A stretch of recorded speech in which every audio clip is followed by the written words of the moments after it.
Hello mga kalingap, isang mapagpalang araw pong muli sa ating lahat at welcome back sa aking munting channel, Kalingap Angels Mix Vlog. At sa mga bago pa lang po sa aking munting channel, huwag po natin kalimutang suportahan ang ama ng Kalingap, Kuya Val Santos Matubang at Kalingap Rab. At paunawa panoorin po muna ang full video bago mag-comment para malaman ang nilalaman nito. So dito nga po mga Kalingap, mga kaedsi,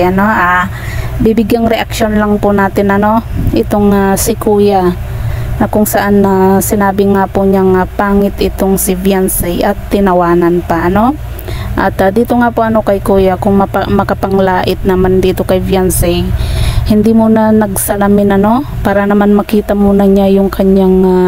sarili, kung gwapo ba ito bago ito mamintas ng ibang tao at yun nga po mga kalingap, dito nga po sa kanyang comment, tumawa po ito sabi nga po niya dito, ha ha ha,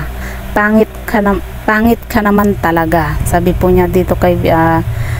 Viancy nga po mga kalingap. At yun nga po mga kalingap, nag-reply naman po itong si Viancy, kasi syempre 'di ba, kailangan din natin minsan na ipagtanggol yung ating sarili, kasi minsan napupuno natin po tayo 'di ba sa mga ganitong panlalait o sa mga ganitong tao na kahit na wala po tayong ginagawang masama sa kanila, hindi natin sila kilala, pero kung makapanghusga at kung makapanglait po ay sobra-sobra po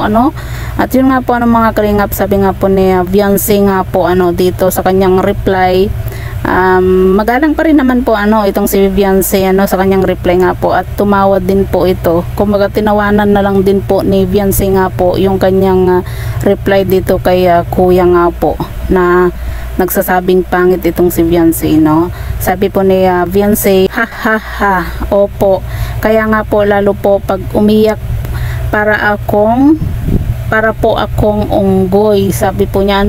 wala po akong laban sa kagandahan at kinis ng mukha nyo, sir, pasensya na po, ingat po kayo palagi, God bless. O diba, napakagalang pa rin po ni Viancy kahit na sumagot na po itong si Viancy sa mga ganitong tao na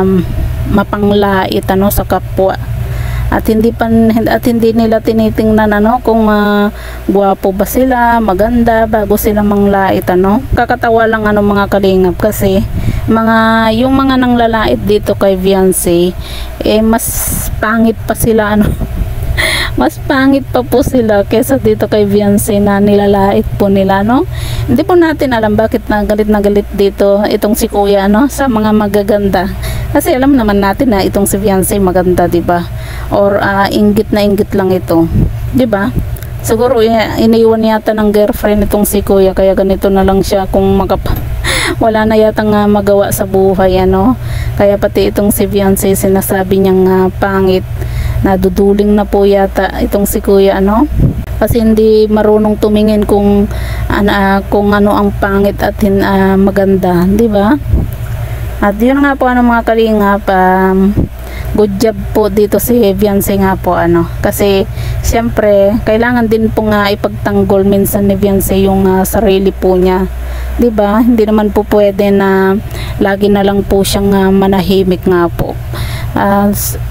Maging si Kalingap Edo nga po sinabihan din po niya itong si Viancy nga po na kung may mga basher, ipagtanggol po niya yung kanyang sarili pag alam po niyang nasa tama naman po ito. So yan po mga kalingap, mga kaedsi, po yung masasabi nyo sa bidyong ito, i-comment nyo lang po sa ibaba at babasahin po natin isa-isa.